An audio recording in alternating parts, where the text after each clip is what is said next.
পাহাড়, সমুদ্র আর ঐতিহাসিক নিদর্শনের এক অপূর্ব সমন্বয় ভিয়েতনাম। নিরাপদ ও সুন্দর এই দেশটিতে রয়েছে জনপ্রিয় সব দর্শনীয় স্থান। ভ্রমণ নাগরিক জীবনের যান্ত্রিকতা থেকে দিতে পারে স্বস্তি ও মুক্তি। এশিয়ার মধ্যে আছে এমন কিছু ভ্রমণ গন্তব্য আছে যা সাধ্যের মধ্যে আপনাকে দিতে পারে অনন্য এক অভিজ্ঞতা। পাহাড়, সমুদ্র আর ঐতিহাসিক নিদর্শনের এক অপূর্ব সমন্বয় ভিয়েতনাম। নিরাপদ ও সুন্দর এই দেশটিতে রয়েছে জনপ্রিয় সব দর্শনীয় স্থান।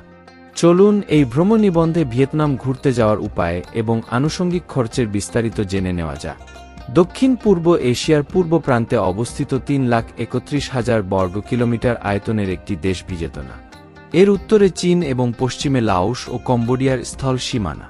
আর সামুদ্রিক সীমানা ভাগ হয়েছে থাইল্যান্ডের উপসাগরের মধ্যে দিয়ে থাইল্যান্ডের সঙ্গে এবং দক্ষিণ চীন সাগরের মধ্যে দিয়ে ফিলিপাইন, ইন্দোনেশিয়া এবং মালয়েশিয়ার সঙ্গে। সর্বপ্রথম দ্বিতীয় শতাব্দীতে ন্যানিউ বা নাম ভিয়েত শব্দের নিদর্শন পাওয়া যায়, যেটি মূলত বর্তমান ভিয়েতনাম শব্দেরই উল্টো রূপ। এর মধ্যে ভিয়েত শব্দটি প্রাচীন মধ্য চীনা ভাষার, যা সর্বপ্রথম দেখা যায় একটি কুঠারে শিলালিপি আকারে। কুঠারটি ছিল 1200 খ্রিস্টপূর্বে শ্যাং রাজবংশের শেষ দিকে ওরাকল নামের বিশেষ হাড় এবং ব্রোঞ্জের অংশ। খ্রিস্টপূর্ব 7ম এবং 4র্থ শতাব্দীর মধ্যে নিচু ইয়াংজি অববাহিকার ইউ রাজ্য ও এর জনগণকে বোঝানো হতো ইউ বা ভিয়েত শব্দ দিয়ে। খ্রিস্টপূর্ব 3য় শতাব্দী থেকে এই একই শব্দ ব্যবহার করা হয় দক্ষিণ চীন এবং উত্তর ভিয়েতনামের অচীনা জনগোষ্ঠীকে বোঝাতে। 17 এবং 18 শতকের মাঝামাঝি সময়ে শিক্ষিত ভিয়েতনামীরা নিজেদেরকে প্রকাশ করত নই ভিয়েত জনগণ বা নই নাম দক্ষিণের জনগণ বলে।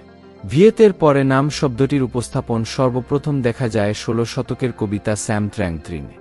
এছাড়া 16 ও 17 শতকে 12টি পাথুরে স্তম্ভেও খোদাই করা অবস্থায় পাওয়া যায় ভিয়েতনাম শব্দটি।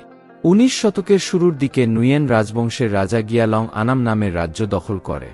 তিনি আনামের নাম বদলে ভিয়েত বা ন্যানিউ রাখতে চেয়েছিলেন, কিন্তু কিং রাজবংশের সম্রাট জিয়াকিং তার সঙ্গে দ্বিমত পোষণ করে, কারণ নামটি কিং সাম্রাজ্যের সেনাপ্রধান ঝাও তুর এলাকা ন্যানিউ নামটির সঙ্গে হুবহু মিলে যায়।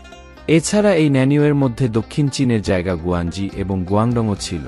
পরবর্তীতে সম্রাট জিয়াংকিং অঞ্চলটির জন্য সেই ভিয়েতনাম শব্দটি পছন্দ করে। 1804 এবং 1813 সালের মধ্যে সম্রাট গিয়ালং ভিয়েতনাম নামটি আনুষ্ঠানিকভাবে ব্যবহার করে। নামটির পুনর্ব্যবহার হয়েছিল 20 শতকের গোড়ার দিকে ফ্যান বৈচৌয়ের ভিয়েতনামের ক্ষতির ইতিহাস বইতে। পরে ভিয়েতনামের জাতীয়তাবাদী দল বেশ জোরেশোরে নামটির প্রচারণা চালায়। এরপরেও 1945 সাল পর্যন্ত আনাম নামেই পরিচিত ছিল অঞ্চলটি। অতঃপর বর্তমান ভিয়েতনামের উত্তর মধ্য উপকূলীয় সাম্রাজ্য হুয়ে সরকার এই অঞ্চলের জন্য ভিয়েতনাম নামকে চূড়ান্তভাবে গ্রহণ করে। সেই থেকে আজ পর্যন্ত এই নামটি অপরিবর্তিত হয়ে আছে। মূলত ভিয়েতনামের ঠিক কোন জায়গায় যাওয়া হচ্ছে তার উপর নির্ভর করে ভ্রমণের উপযুক্ত সময়টি। অধিকাংশ অঞ্চলগুলোতে সাধারণত নভেম্বর থেকে এপ্রিলের মধ্যে পর্যটকদের ভিড় থাকে।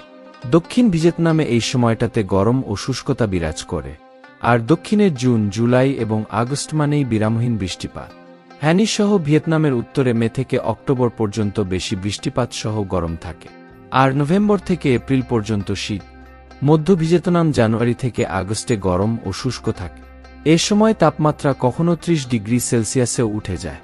সেপ্টেম্বর, অক্টোবর এবং নভেম্বর মাসে এখানে উচ্চ মাত্রার বৃষ্টিপাত থাকে।